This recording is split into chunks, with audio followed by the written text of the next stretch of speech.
Morning, सुबह बखैर, सलाम है। सुबह प्रोग्राम जागो लाहौर के साथ में इस प्रोग्राम की मेजबान सिद्रा मुनीर। उम्मीद है आप सब लोग जहां कहीं भी होंगे नाज़रीन बिल्कुल ठीक ठाक होंगे। सूबे भर में कोरोना केसेस में तेजी से इजाफा हो रहा है और शहर लाहौर में कोरोना वायरस पूरी तरह से पंजे गाड़ चुका है।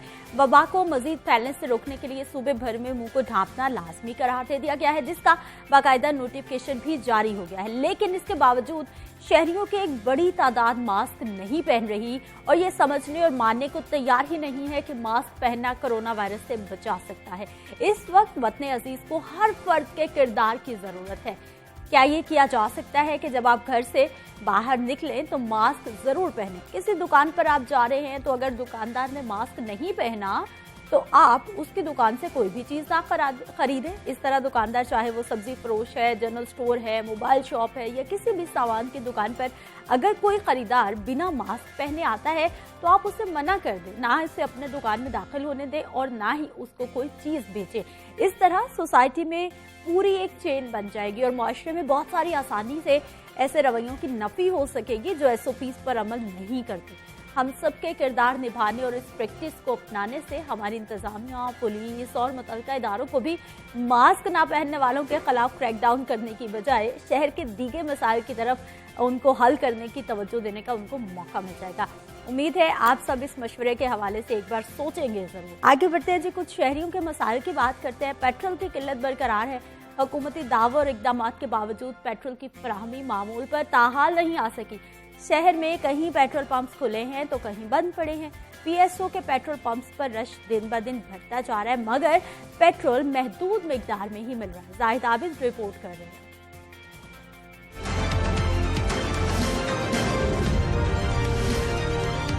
पेट्रोल बहरान से अवाम की जान न छूटी। पेट्रोल की किल्लत का तीसरा हफ्ता, इंक्वायरी के बाद ऐलानात भी हुए लेकिन पेट्रोल की किल्लत जूं की तूं बरकरार। मतअद्दद पेट्रोल पंप्स बंद और जहां दस्तयाब है वहां पेट्रोल जरूरत के मुताबिक नहीं मिल रहा।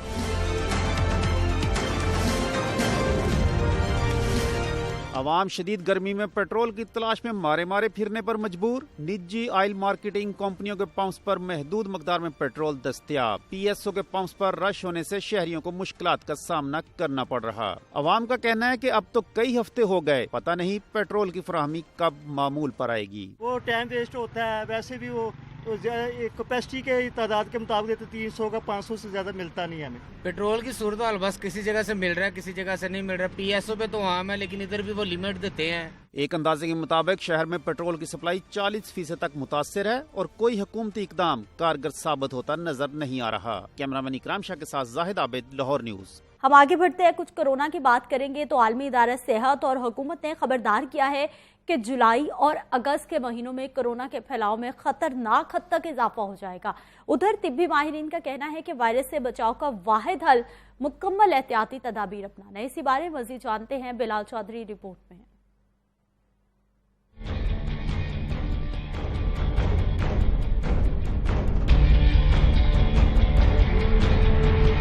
कोरोना का फैलाव काबू से बाहर, अवाम वायरस के रहमो करम पर। हुकूमत और आलमी इदारा सेहत ने मजीद डरा दिया। कहते हैं जुलाई और अगस्त में कोरोना का उरूज होगा। तिब्बी माहिरीन का कहना है कि एहतियाती तदाबीर ही कोरोना से बचा सकती है। मास्क, समाजी फासलों और हैंड सैनिटाइजर का इस्तेमाल किया जाए। प्रोफेसर जावेद अकरम ने कहा कि मास्क पहनकर वायरस का फैलाव 50% तक रोका जा सकता है। मैं समझता हूँ कि अगर हम दोनों ने मास्क पहना और हम 2 मीटर पे खड़े हैं एक दूसरे से तो उसका ये फायदा है कि ये जो चांस 5% है ये भी तकरीबन 1% से भी कम रह जाता है। मैं समझता हूं कि हमें कंडेम करना चाहिए अगर कोई भी इंसान मास्क के बगैर हमें मिलता है उसको दुकानदार को सौदा नहीं देना चाहिए, दुकानदार को उस दुकान पे नहीं जाना चाहिए जहां दुकानदार ने मास्क नहीं पहना। प्रोफेसर डॉक्टर सिबल ने बताया कि आलमी इदारा सेहत के मुताबिक दूसरे शख्स से 2 मीटर का फासला रखना जरूरी है। It can be with a hand scrub or it can be hand sanitizer or it can be just you can clean it with soap and water. And again you need masks. And also you need to keep a distance at least 2 meters from yourself and the others. And another important thing, if you don't feel yourself good, please stay at home and self-isolate yourself. even if you have minor symptoms of COVID-19, like loss of appetite, tiredness or malaise, anything, fatigue, please just stay at home. शहरियों का कहना है कि एहतियाती तदाबीर पर अमल करने की पूरी कोशिश कर रहे हैं। एहतियात करें जितनी भी हो सकती है, अपनी एहतियात करनी है आपने, किसी की तो नहीं करनी। तो बाद की परेशानियों से पहले ज़्यादा बेहतर ये है कि आप अपनी खुद एहतियात करें। हम अपने एक दूसरे से फासला रखें और हम अपने बच्चों को भी कहें और घर की फैमिली को भी कहें कि एक दूसरे से फासला रखें, मास्क पहने, क्योंकि ये हमारे लिए बहुत ज़रूरी है। मास्क पहनने से इंसान की जो है कि 60-70% जो है ना इंसान का फ़ायदा होता है। मास्क और ग्लव्स का और एहतियाती तदाबीर को अपनाएं, ठीक है, जैसे कि मैंने अपनाया हुआ है, ठीक है। इसके इस्तेमाल से आप 50 से 60% तक कोरोना से बच सकते हैं। कोरोना केसेस को रोकने के लिए आवाम को तिबी माहिरीन के मशवरों पर सख्ती से अमल करना होगा। कोरोना वायरस से बचाव का वाहिद हल एहतियाती तदाबीर है। तिबी माहिरीन का कहना है कि 5 चीज़ें करने से कोरोना वायरस से महफूज रहा जा सकता है। नंबर 1, मास्क का इस्तेमाल। नंबर 2, हाथों को बार बार धोना। नंबर 3, समाजी फासला रखना। नंबर 4, महदूद रहना। नंबर 5, अच्छी खुराक का इस्तेमाल। कैमरामैन हाफिज अजीम के साथ बिलाल चौधरी, लाहौर न्यूज़। नाज़रीन, रिपोर्ट आपने देखी है और तिब्बी माहिरीन की गुफ्तगू भी आपने सुनी है कि जिसमें बार बार बताया जा रहा है कि सिर्फ एहतियाती तदाबीर ही हमें कोरोना से बचा सकती हैं। बहुत सारे लोगों को मैंने ऐसे देखा जो कि पहले एहतियाती तदाबीर नहीं अपना रहे थे और ये भी मानने को तैयार नहीं थे कि कोरोना जैसी वबा है जो कि हमारी ज़िंदगियों में शामिल हो चुकी है और हमें तबाही की जानिब ले जा रही है। लेकिन जैसे ही उनके आसपास कोई भी पेशेंट आया है कोरोना का तो फिर उनको एहसास हुआ। इसलिए आपसे यही कहना चाहूँगी कि खुदारा एहतियात कीजिए, ऐसा ना हो कि आने वाला वक्त जो है वो मज़ीद ख़तरनाक हो जाए और उसके बाद आपके पास कोई भी ऑप्शन ना रहे, क्योंकि अस्पतालों की जो कंडीशंस हैं वो हमारे साथ में है। हमारा जो हेल्थ सिस्टम है उसमें इतनी सख्त नहीं है कि वो इतना ज़्यादा बोझ बर्दाश्त कर सके, इसलिए एहतियात हम सब पे लाज़िम है। यहाँ पर वक्त एक शॉर्ट ब्रेक का हमारे साथ।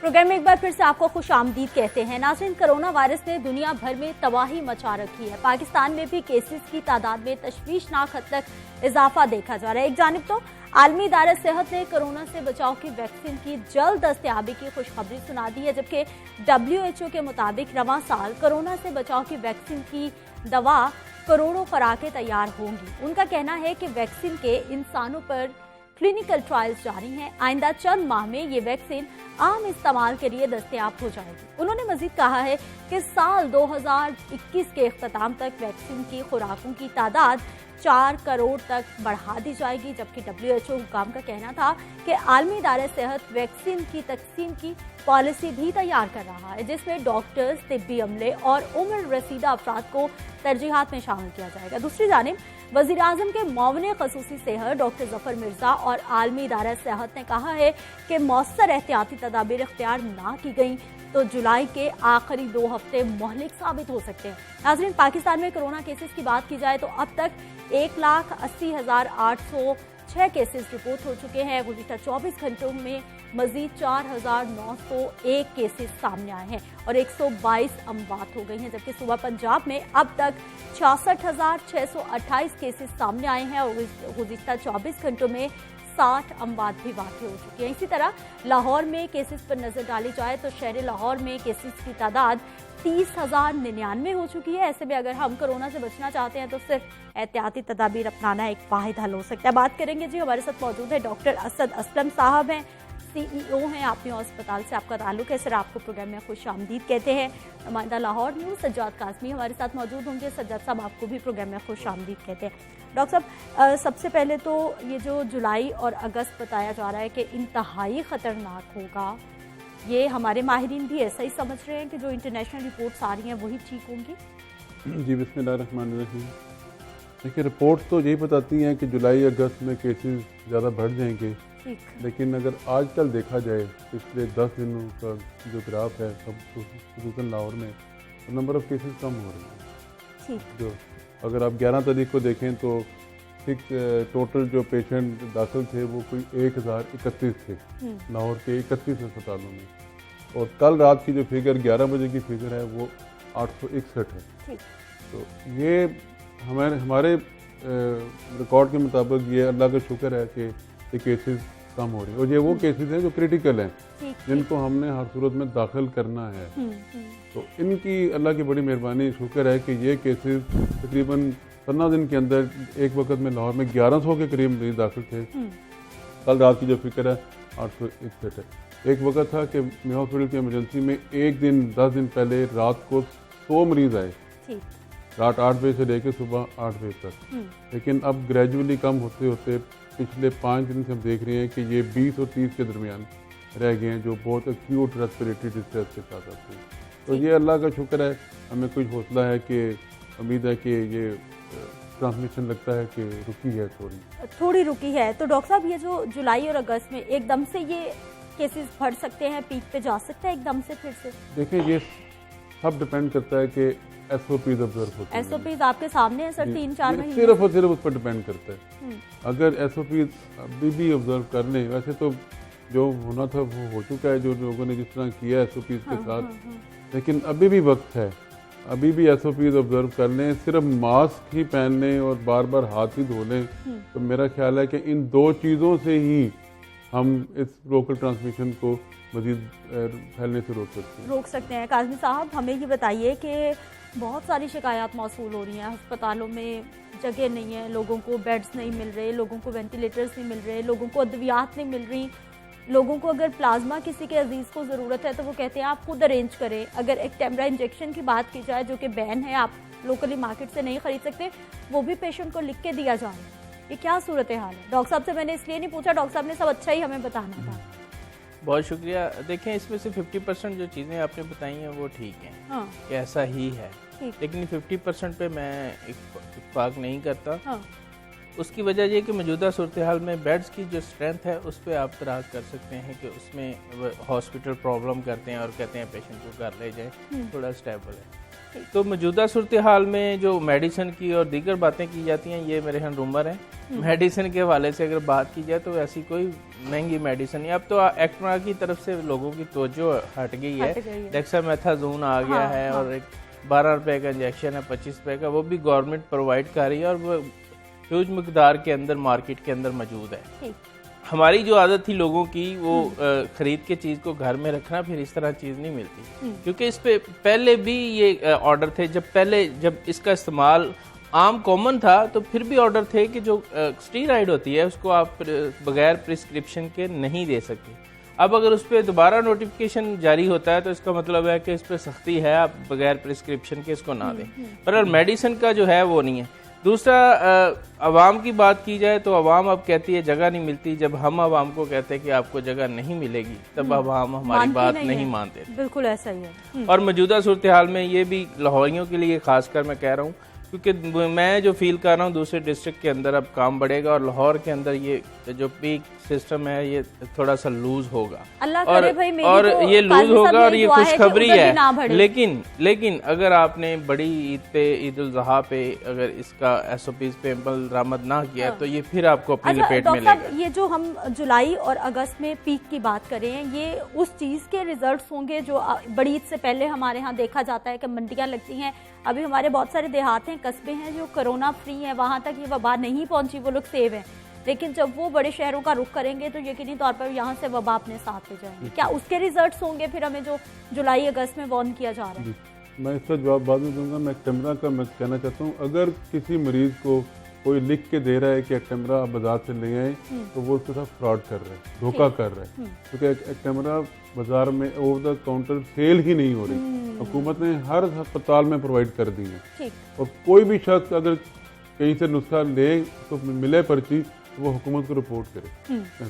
ये डॉक्टर साहब ने आपको बता दिया जी देखने वालों को, अगर खुदा ना खास्ता अल्लाह ना करे आपका कोई भी पेशेंट अस्पताल में जाता है और डॉक्टर स्पेशली एक्टेम्बरा इंजेक्शन आपको लिख के देते हैं कि आप खरीद के लाएं, तो वो 2 नंबरी है, वो धोखाधड़ी है, वो गलत बात है। आपने उस चीज़ को रिपोर्ट करना है, वो आपको मार्केट से नहीं मिलेगा।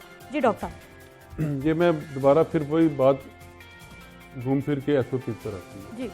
अगर बिल्कुल काज़मी साहब ने सही फरमाया कि अगर ईद उल अज़हा पर भी ये SOPs ऑब्जर्व ना किए गए और उनको धज्जियाँ उड़ाई गई तो शायद उससे भी बुरा नतीजा निकले। क्योंकि अगर बकरा मंडियों में भी लोग चले गए और उन्होंने यहाँ छोटी पर तो ईद उल फितर पर तो सिर्फ नमाज तक थी ना, नमाज में गैदरिंग होगी, शॉपिंग बाजार होगी, लेकिन जो बकरा मंडी में जो हाल होगा जिस तरह लोग जाएंगे उससे मजीद ज़्यादा फैलने का खतरा है अगर SOPs को ऑब्जर्व ना किया गया। ठीक, अभी तो फैसला होना बाकी है। सिद्रा, मेरी एक अपील है गवर्नमेंट से। असद असलम साहब एडवाइजरी ग्रुप के को चेयरमैन हैं, तो इनको चाहिए कि ये अपनी तरफ से सिफारिशात दें। इस दफ़ा चाहिए कि हमें मोबाइल मंडियाँ लगानी चाहिए जानवरों की, क्योंकि अगर हम एक जगह, मैं समझता हूँ कि इस वक्त आप कहेंगे कि मैं गुस्से में कह रहा हूँ, इंसान से जानवर को खतरा है मौजूदा सूरत। आपके कुर्बानी के बहुत सारे जानवर मर सकते हैं, आपको पता चल जाएगा कि इस ट्रांसमिशन में जाएगा। और इस पे रिसर्च भी हो चुकी है, 2 चीते भी मरे हैं, शेर भी मरे हैं ऑस्ट्रेलिया के अंदर, और इसमें वो बिल्ली को भी बड़ा खतरनाक करार दिया गया है। खतरनाक तो मैं समझता हूँ कि अगर आपने फिर मंडियां लगा ली, वही गुत्थम गुत्था हो गए, तो ये समझ लें कि ईद के शॉपिंग के मुतरादिफ इस दफा डबल खतरा पता क्यों है छोटी ईद उल फितर की निस्बत, क्योंकि एक तो मंडी लगेगी, दूसरी शॉपिंग होगी, दोनों चीजें बड़ी होंगी, और फिर बाहर जानवर की शॉपिंग लहदा है, हाथ के लोग हैं वो भी आएंगे। और इसका एक और इम्पैक्ट ये है, जिस तरह काजी साहब ने आया कि रिसर्च भी आ चुकी है कि ट्रांसमिशन होगी इंसानों से जानवर में। देखें, सारा जानवर जो शहरों में आएगा वो बिकेगा नहीं, वो वापस भी जाना है।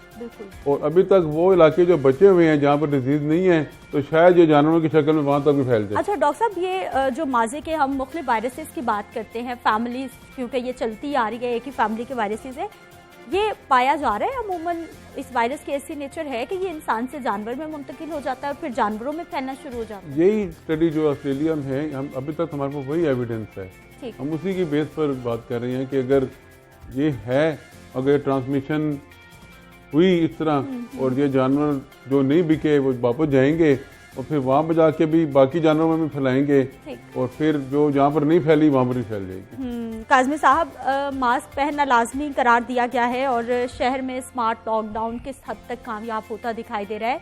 क्या माहिरीन बिल्कुल सेटिस्फाइड हैं कि हमने स्मार्ट लॉकडाउन जिस मकसद के लिए किया है वो पूरा हो जाएगा?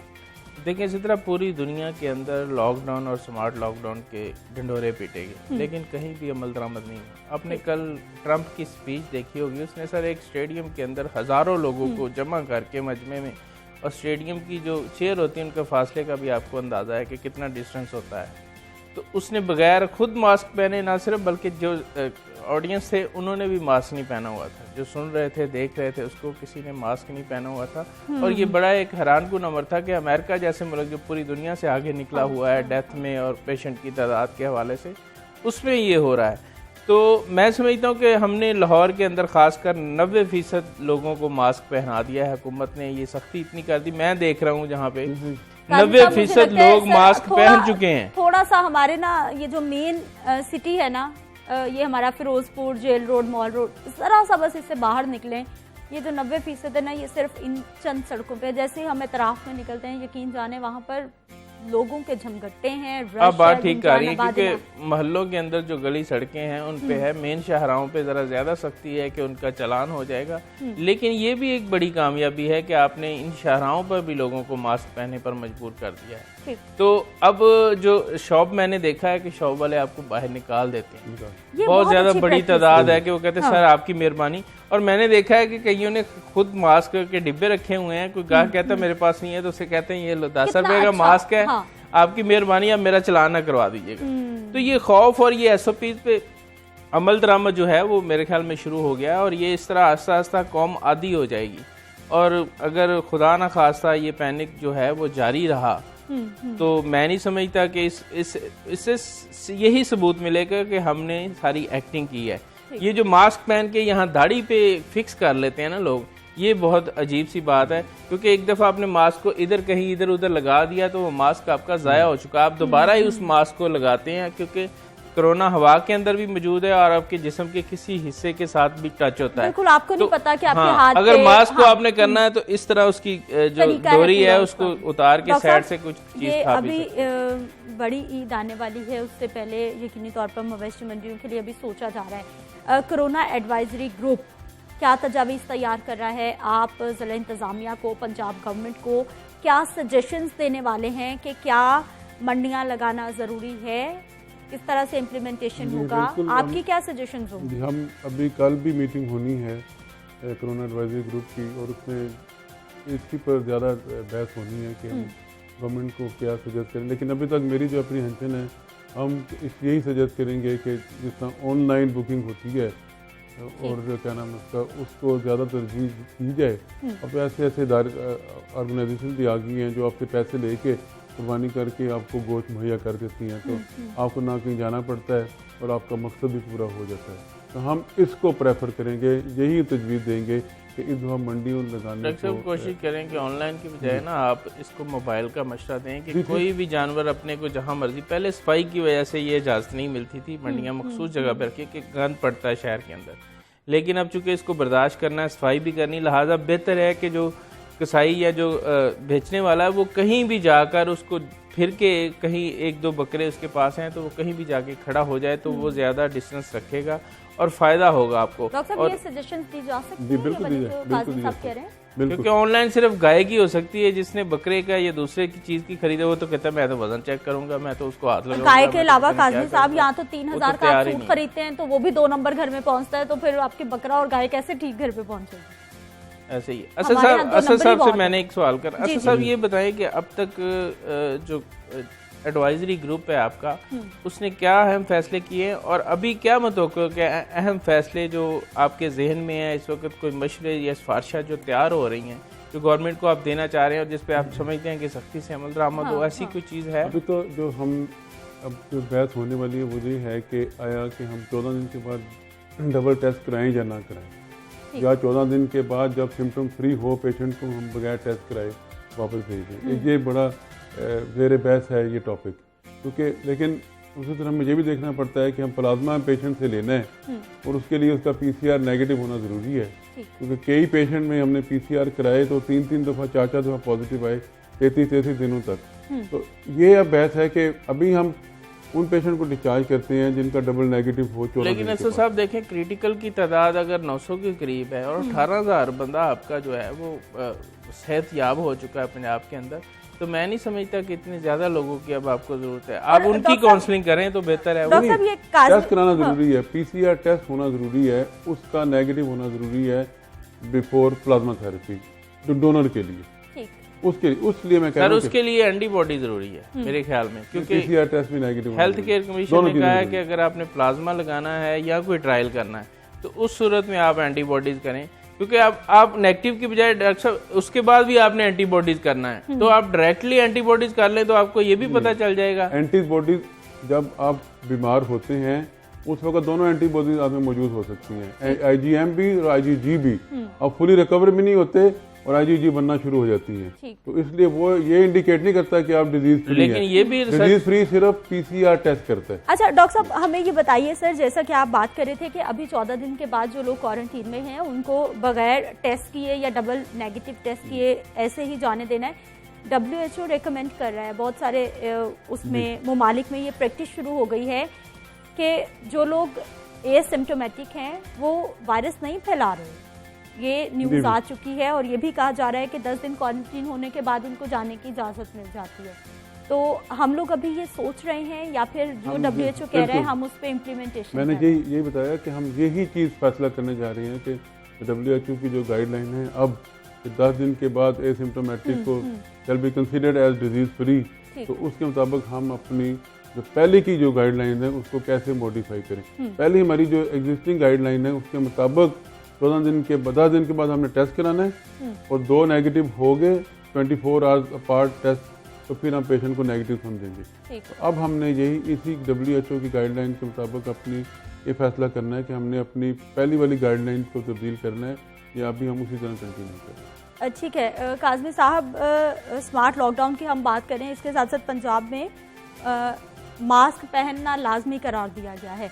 महकमा सेहत की जानिब से क्या इस पर प्लानिंग की जा रही है? इम्प्लीमेंटेशन तो ज़िला इंतज़ामिया ने करानी है।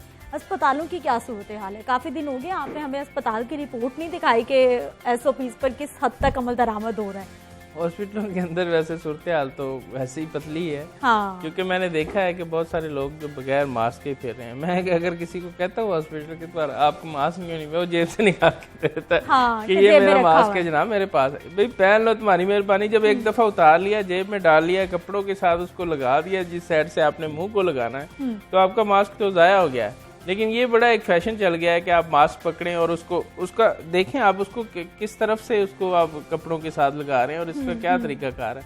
लेकिन इस पे बहुत सारी काउंसलिंग और ट्रेनिंग की जरूरत है। इस तरह तो मैं समझता हूँ कि बहुत अवेयरनेस की जरूरत है। जिस तरह प्लाज्मे पे काउंसलिंग की जरूरत है। अभी तक मेरे ख्याल पंजाब गवर्नमेंट कामयाब नहीं हो सकी प्लाज्मे में।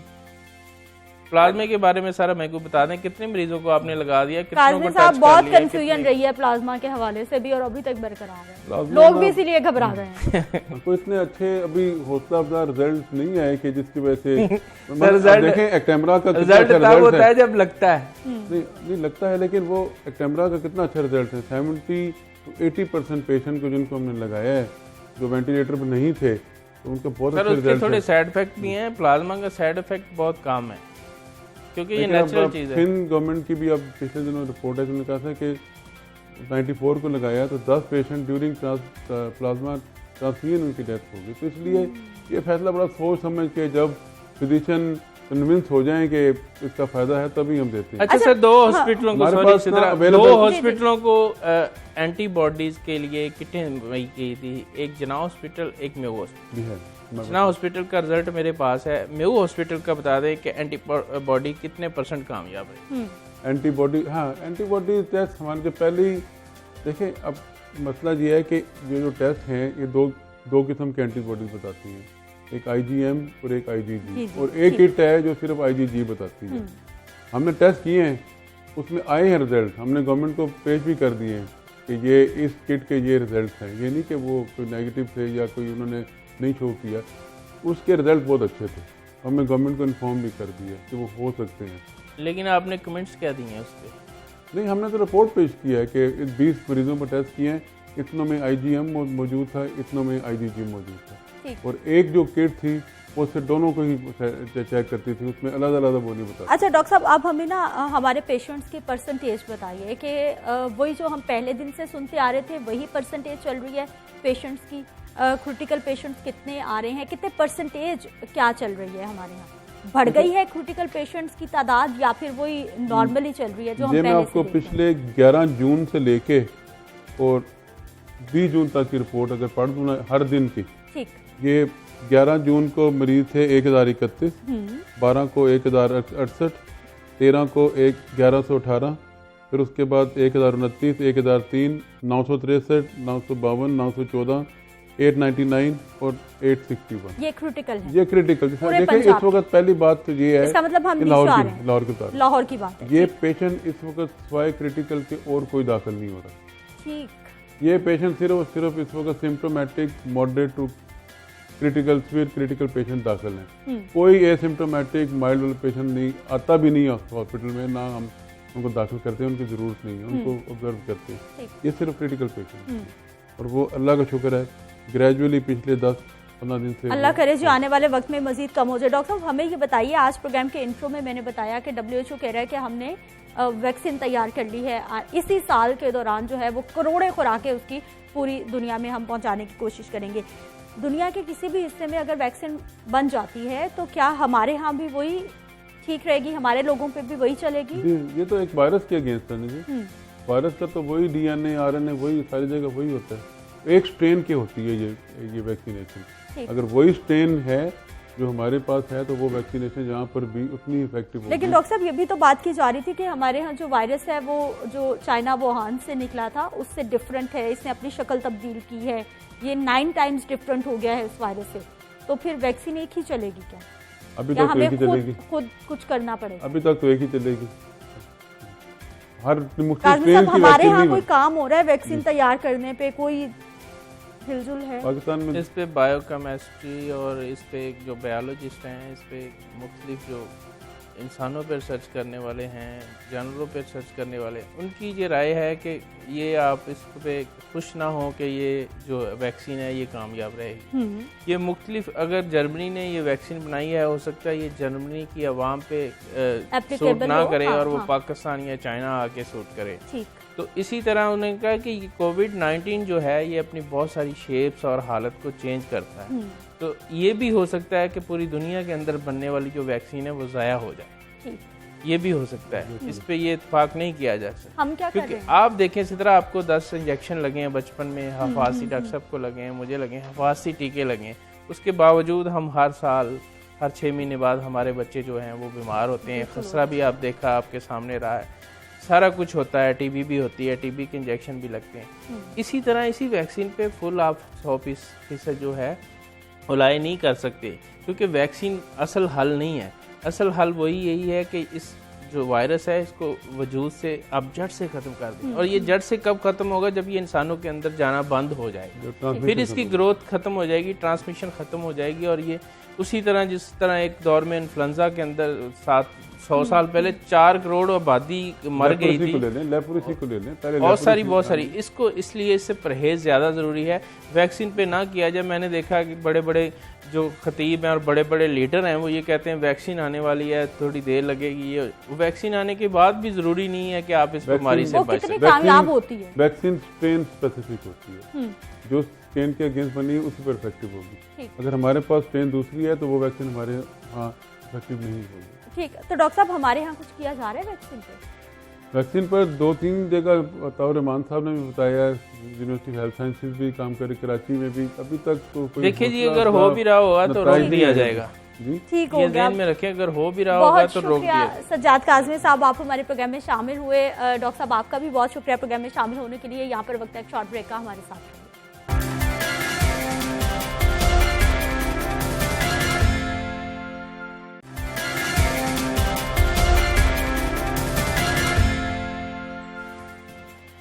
प्रोग्राम में एक बार फिर से आपको खुशामदीद कहते हैं। नाज़रीन, कुछ बात करेंगे कोरोना वबा और परेशानियों के हवाले से। आजकल ख़ास तौर पर जो हमारे नौजवान हैं वो बहुत ज़्यादा परेशान हैं, जहनी दबाव का शिकार हैं, डिप्रेशन में है, टेंशन में है, क्योंकि गवर्नमेंट सेक्टर के जो मुलाजमीन हैं उनकी ठीक है तनख्वाहें नहीं बढ़ी बजट में, लेकिन उसके बावजूद कुछ ना कुछ उनके घर चलाने के लिए उनके पास जरिया मौश है। लेकिन जो प्राइवेट सेक्टर है बुरी तरह से मुतासिर होकर रह गया है।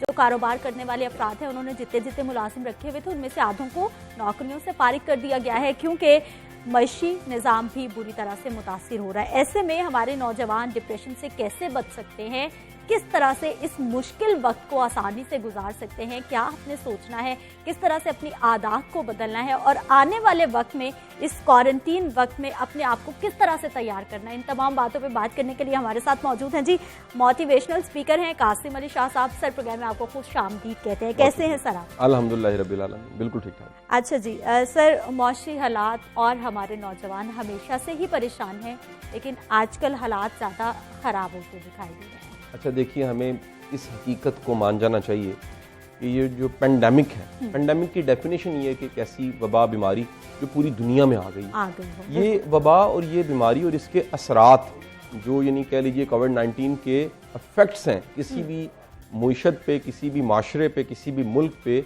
वो हर जगह बुरे असरात ही पड़ेंगे। तो अब ये कोई यानी छत तो गिरा नहीं है जो हमारा छत था, ये आसमान गिरा है। जब आसमान गिरता है तो उसकी जद में सब आ जाते हैं, यानी किसी न किसी शक्ल में। मैं नहीं मानता कि कोई इससे मुतासिर ना हो। एक्सेप्शन है, बड़ा ही एक्सेप्शनल है कि इससे कुछ अपॉर्चुनिटीज कुछ लोगों के लिए बनी होंगी और राइट टाइम पे उन्होंने अपने काम कारोबार को चला लिया होगा। बाकी सारी दुनिया किसी न किसी शक्ल में मुतासिर हुई है। अच्छा, जब आप ये मान जाते हैं कि ये एक प्रॉब्लम आई है और इससे मुतासिर हुए, तो आपको जरा हिस्ट्री देखनी पड़ती है। दुनिया की तारीख में जब भी पेंडेमिक आए, वो 1720 का था, वो 1800 कह लीजिए 20 वाला है, और वो 1920 वाला कह लीजिए 18 या 20 वाला। ये सब के सब पेंडेमिक के बाद दुनिया की मुईशत तबाह ही हुई है। यानी अब भी जो नजर आ रहा है वो दुनिया की इकोनॉमी शदीद मुतासिर हो रही है और होगी। अच्छा, इसका जो दुरानिया है इस तरह के कह लीजिए जो पेंडेमिक के साइड इफेक्ट्स का, वो 1.5 साल तक जाता है। यानी एकदम से कभी भी जो हम इंतजार कर रहे थे कि जी लॉकडाउन शुरू है, जब खुलेगा सब कुछ ठीक हो जाएगा, लॉकडाउन खुलना शुरू हुआ है, लेकिन उस तरह से दुनिया नहीं मिली हमें जैसे कभी पहले थी। अब देखें, इस सारे वक्त में एक नौजवान को सबसे पहले सोचना चाहिए कि जो उसने डिग्री ली है और वो 12, 15 लाख, 18 लाख, 22 लाख रुपए की डिग्री ली है, क्या उस डिग्री ने वाकई उसको कुछ दिया? तो उसको पता लगेगा कि उस डिग्री ने कोई हुनर उसे नहीं दिया। ये पाकिस्तान की बदकिस्मती है कि पाकिस्तान में 204 यूनिवर्सिटी हैं और कह लीजिए लाखों बच्चा यूनिवर्सिटियों में पढ़ता है, और उन लाखों, करोड़ों में से लाखों पहुंचता है यूनिवर्सिटियों में, और यूनिवर्सिटियों में जाने के बाद भी उनकी काबिलियत नहीं बढ़ती और उनमें कोई स्किल्स नहीं आती, उनका कोई विजन सेट नहीं हो पाता, और अल्टीमेट वो जॉब के लिए ही तैयार होते रहते हैं।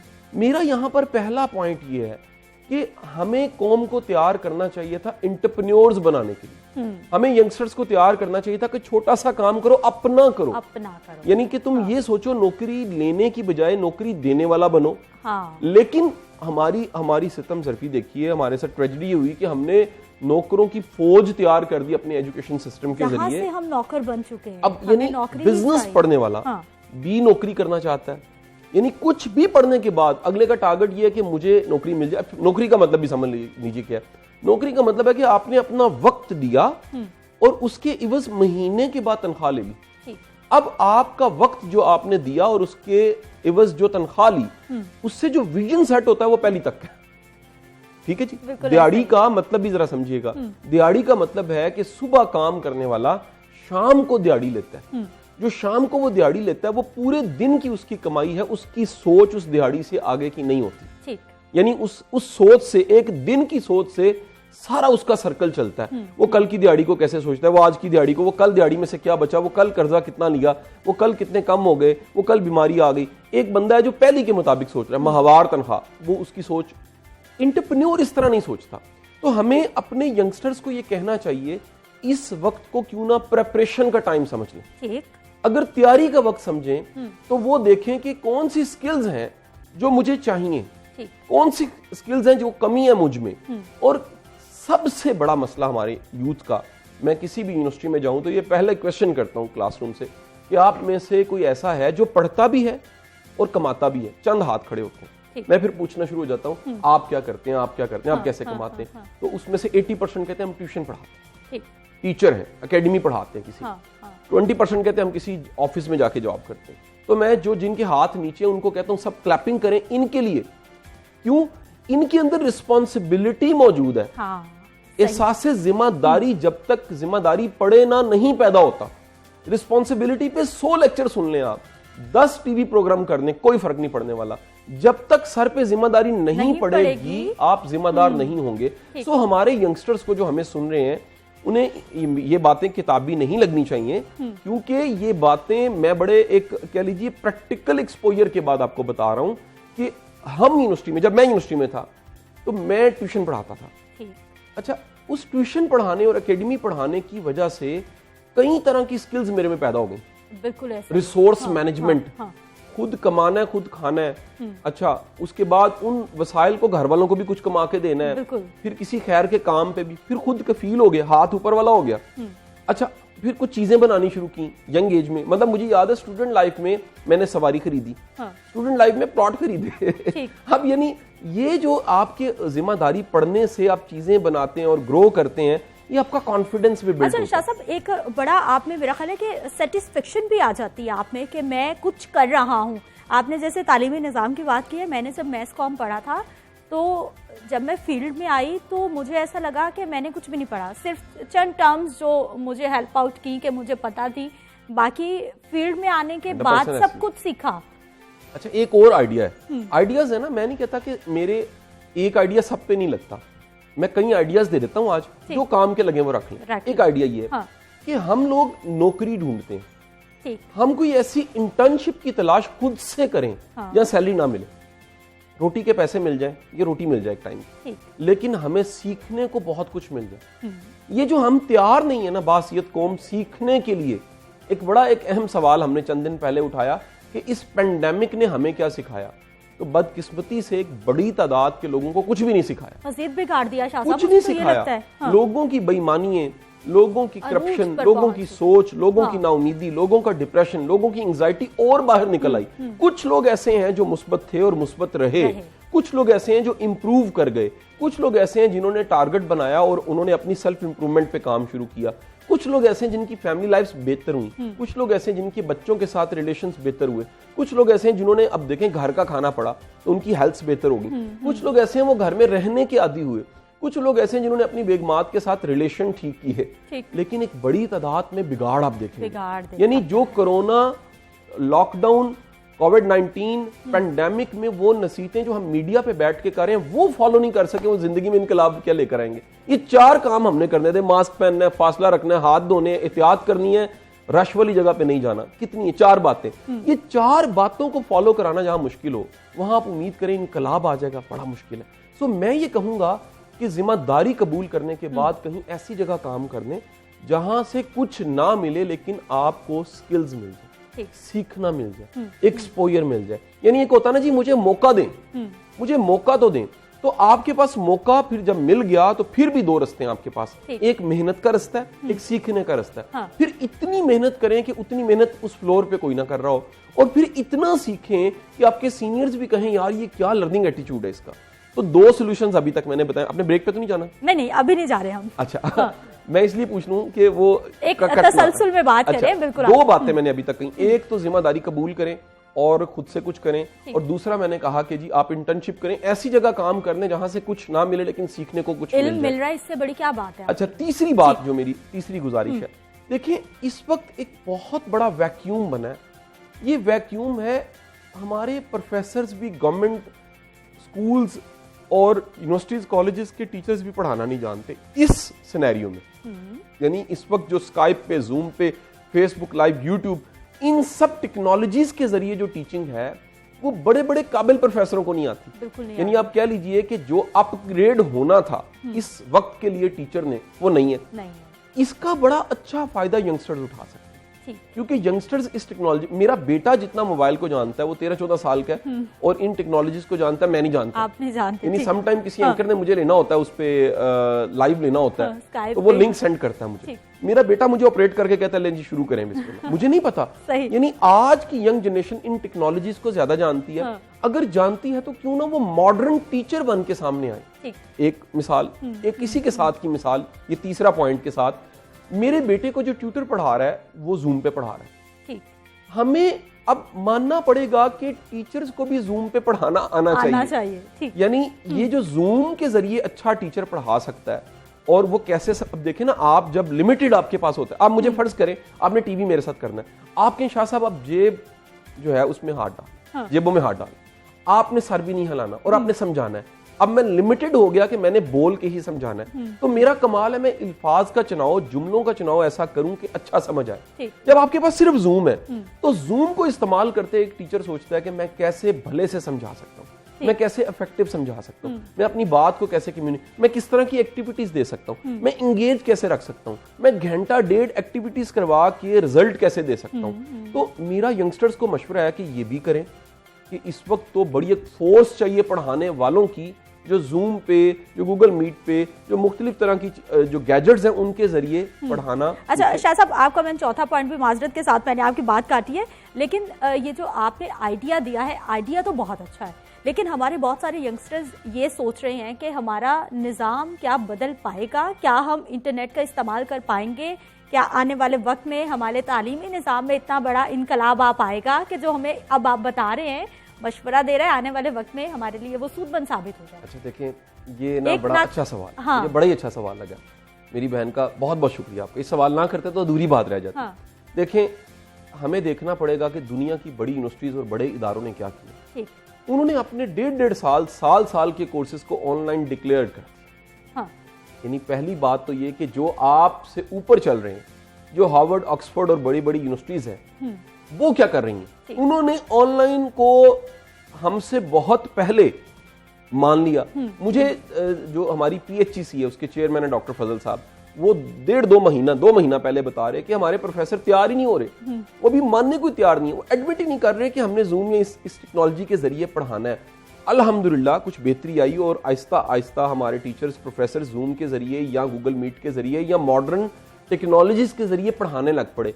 हमें पहले तो मानना है कि इस क्राइसिस में इसके अलावा कोई सोल्यूशन ऑप्शन नहीं है। यानी आपके लिए शानदार दरवाजा और उसमें से गुजर के मैंने जाना है तो वो तो अवेलेबल नहीं है। हाँ, एक छोटी सी खुड अवेलेबल है जिसके जरिए आपने गुजर जाना है, लिहाजा उससे गुजर जाइए। अच्छा, मेरा कहना ये मेरी प्रेडिक्शन है। प्रेडिक्शन को बाबों की वैसे होती है, लेकिन मैं जो देखता हूं आने वाले वक्त को, आने वाले वक्त में आपका जो क्लासरूम है और आपका जो पढ़ाना है वो पहले से ज्यादा मॉडर्न हो जाएगा।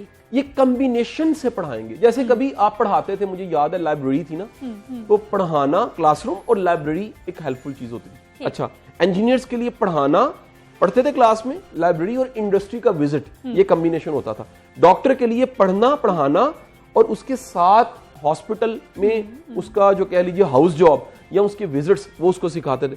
अब जो जमाना आ गया, ये एकदम बदला जमाना। इसमें आप लोग YouTube की वीडियोस से भी हेल्प लेंगे।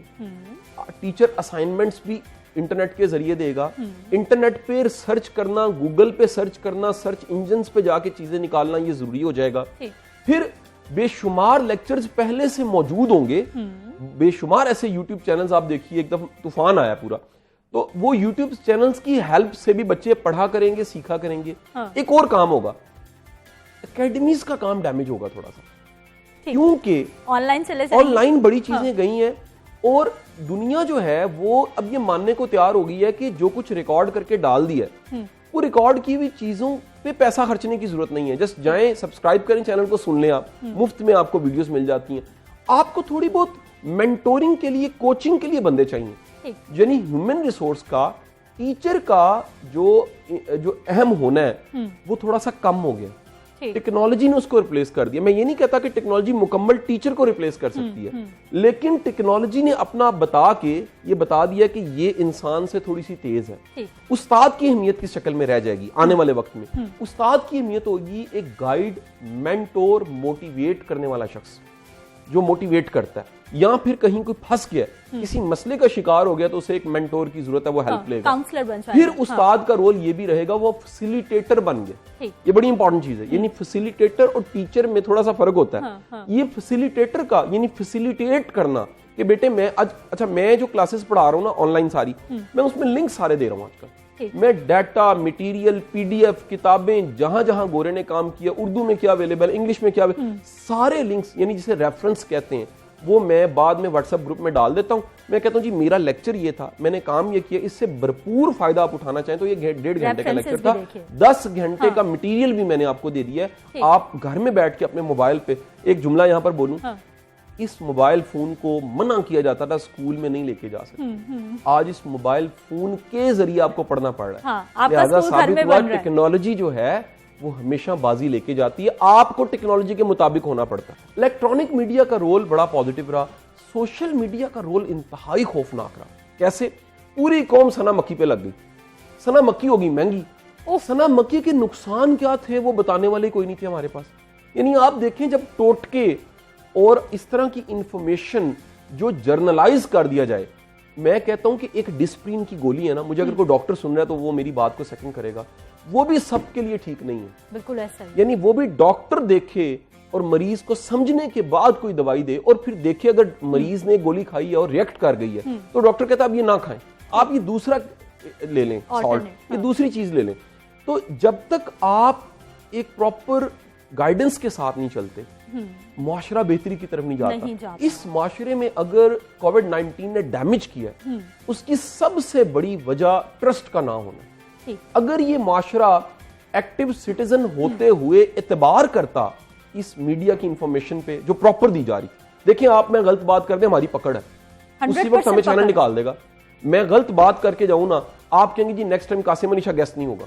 यानी हमारी तो कोई बजट ही कोई नहीं है। बिल्कुल ऐसा। क्या ख्याल है? या हमें तरदीद करनी पड़ेगी तौर पर अकाउंटेबिलिटी। रोज आपने यहाँ पर जागो लाहौर में बैठना है, रोज ये लोगों ने देखना है, तो आप तो एक जुमला गलत बोलने, अगले दिन तरदीद के बगैर आप शुरू नहीं कर सकते प्रोग्राम। मैं गलत कह दूं तो मैं माफी मांगे बगैर जा नहीं सकता। अच्छा शाह साहब, सोशल मीडिया में पता ही नहीं है सोर्स क्या है, कुछ नहीं पता। आपके मोबाइल में जो तूफान बदतमीजी सुबह सुबह आता है, आपको पता ही नहीं है इसकी तख्लीक कहां पर हुई है, इसने जन्म कहां लिया है, ये किस लेबोरेटरी में, ये किस जगह पे तैयार होकर थ्रो किया जा रहा है। और उसमें अच्छा एक बात बताऊं, इंसान अच्छी खबर को तेजी से नहीं फैलाता, बुरी खबर को और लोगों ने यूट्यूब चैनल चलाने वालों ने तो इंतहा कर दी। अप्रैल के शुरू में वीडियोस आ रही हैं, 29 अप्रैल को दुनिया ने खत्म हो जाना है, लेकिन अगर आप वीडियो देख रहे हैं तो पहले चैनल को सब्सक्राइब कर लें, बेल आइकॉन को दबा लें। अच्छा दुनिया ने मुक जाना है तो तुसी लगी हो कि चैनल सब्सक्राइब कर दो। ये एक मिजाज है हमारे माशरे का कि हम सनसनी फैलाना, बुरी खबर फैलाना और ट्रैफिक लेना। और शाह साहब फिर जो पढ़े लिखे अच्छे लोग हैं जिन्हें हम समझदार लोग समझते हैं वो भी इस पे बात करते दिखाई दिए कि भाई दुनिया ने क्या सच में खत्म हो जाना है। अच्छा एक बड़ी ज्यादा जो डिस्कशन हुई है, जिस डिस्कशन का कोई एंड नहीं है, ये जो कोरोना था ये लेबोरेटरी में तैयार हुआ है या फिर ये कोई नेचर की तरफ से? अच्छा मेरा कहना ये है ये लेबोरेटरी में तैयार हुआ है या नेचर की तरफ से, दोनों केसेस में आपके लिए तो नुकसान है। हाँ, एहतियात करनी है। अगर फर्ज करें इचरे में, पार्टी चौक में और लोहारी में, अंदरून शहर में, शालमी में, इकबाल टाउन में, सब्जादार में किसी साइंसदान को पता लग भी गया कि लेबोरेटरी में तैयार हो तो फर्क तो पड़ने वाला कोई फर्क नहीं। तीसरी बात ये पूरी कौम कहीं ना कहीं कोरोना की एक्सपर्ट बनने की नाकाम कोशिशें कर रही है। खुदा का नाम है हमने साइंसदान नहीं बनना, खुदा का नाम है हमने हकीम या डॉक्टर नहीं बनना, हमने वो हदायत को फॉलो करके अपनी जिंदगी बचानी। स्टेट का आज देखिए इंफॉर्मेशन का दौर है और अगर इस पेंडेमिक से उतना डैमेज नहीं हुआ जो कभी कह लीजिए स्पेनिश फ्लू से हुआ था या उससे पहले ताउन से हुआ था, तो उसकी बहुत बड़ी वजह ये मीडिया है, ये मीडियम्स हैं। ये राइट टाइम पे इंफॉर्मेशन मिल गई कि चाइना में शुरू हुआ है, इटली का क्या हाल हो गया, अमेरिका का हाल देख लीजिए, इंग्लैंड का हाल देख लीजिए, आप तैयार हो जाइए। ईरान में ऐसा हो रहा है, उनकी गलतियां आप ना दोहराइए। तो आप पे तो सिर्फ और सिर्फ फॉलो करने की बात रह गई थी, फॉलो करके आप बच सकते थे। और शाह साहब सबसे ज्यादा आपने तारीफ की है, आपका बहुत शुक्रिया कि मीडिया अच्छा किरदार निभा रहा है, लेकिन सबसे ज्यादा तनकीद की जद में फिर भी हम ही आए हैं। देखें जी, आप बुकल में और रजाई में घुस के बैठते हैं, कोई आपको नहीं देखेगा, तनकीद भी नहीं करेगा। आप दिखेंगे तो तनकीद तो होगी। ये बात याद रखिएगा, जो नुमाया है, जो दिखता है, जो काम कर रहा है, जो इफेक्टिव है, उसको क्रिटिसिज्म फेस करना पड़ता है। और जो कुछ नहीं कर रहा और सिर्फ तबसरे कर रहा है, सिर्फ गलत पोस्टें लगा रहा है, उसके लिए बड़ा आसान है क्रिटिसाइज करना, उसके लिए बड़ा आसान है डिस्कस करना। ये बात याद रखिए कि डिस्कस करना ना बड़ी ही एक छोटी हरकत, बड़ा काम है कुछ करके दिखाना, बड़ा काम है नजरियात डिस्कस करना, शख्सियात को डिस्कस करना, क्रिटिसाइज करना, मनफी देखना। ये 86 आंखों वाली मक्खी की आदत है। एक अच्छा ढूंढना, खैर क्या है, पॉजिटिव क्या है, ये ढूंढना और बताना, ये बड़ा काम है। ठीक है, बहुत शुक्रिया कासिम अली शाह साहब प्रोग्राम में शामिल होने के लिए। और हमारे नौजवानों के मसाइल जो आजकल चल रहे हैं बड़े अच्छे अंदाज से इन्होंने एड्रेस भी किया है और आपको आइडियाज भी बता दिए हैं कि ये मुश्किल वक्त में आपने अपने आप को किस तरह से बनाना है, आने वाले वक्त में किस तरह से तैयार करना है कि आने वाले वक्त में जो है वो आप कुछ अच्छा अचीव कर लें, कुछ अच्छा गोल सेट कर लें। मुझे आपने इजाजत देनी है। इंशाल्लाह कल सुबह 9:05 पर मेरी आपसे फिर से मुलाकात हो। अल्लाह निगहबान।